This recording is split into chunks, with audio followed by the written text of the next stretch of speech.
Sa ganito kagandang tanawin at ganito kagandang lugar, sinabayan pa ng napakagandang panahon, ay walang higit gaganda kapag kasama natin ang Panginoon.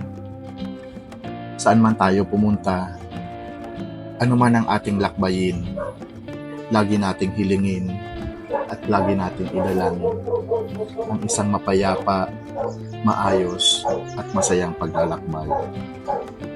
At sa dulo ng ating pupuntahan, lagi tayong magpasalamat sa Diyos dahil safe tayong nakarating at maayos ang ating naging biyahe.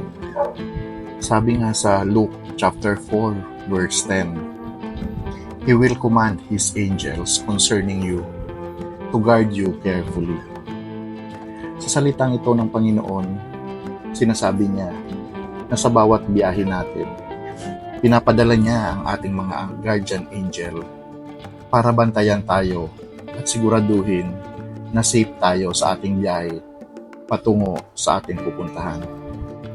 Kahit nga minsan sa sobrang saya natin, sobrang excited, or napapagod na tayo, nakakalimutan natin lumapit sa Panginoon, manalangin sa ating biyahe. Pero hinding-hindi niya tayo kinakalimutan. Sabi nga sa Proverbs chapter 3, 23 and 26, You'll travel safely.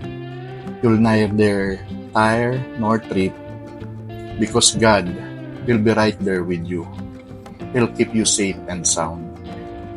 Sa salitang ito ng Panginoon, sinisiguro niya na nakalimutan man natin siya, napagod man tayo, pero siya andyan lagi sa tabi natin. Sinisiguro niya na safe and sound ang ating biyahe.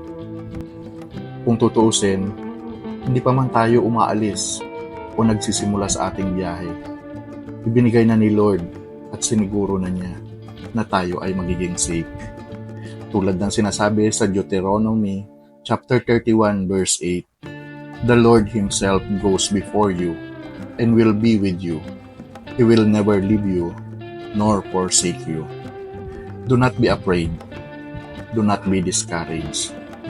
Sa salitang ito ng Panginoon, sinisiguro niya na kasama siya at andoon siya, present siya sa biyahe natin at hinding-hindi niya tayo iiwan o hahayaang mapahamak. Kaya lagi niyang sinasabi, pag tayong matakot, pag tayong ma-discourage, andyan lang siya para sa atin. Sa bawat biyahe natin, saan man tayo pumunta, hindi naman maiiwasan na tayo ay mag-alala, mag-isip ng kung ano-ano. Dahil sa dami na rin na nakikita nating mga nangyayari sa kalsada.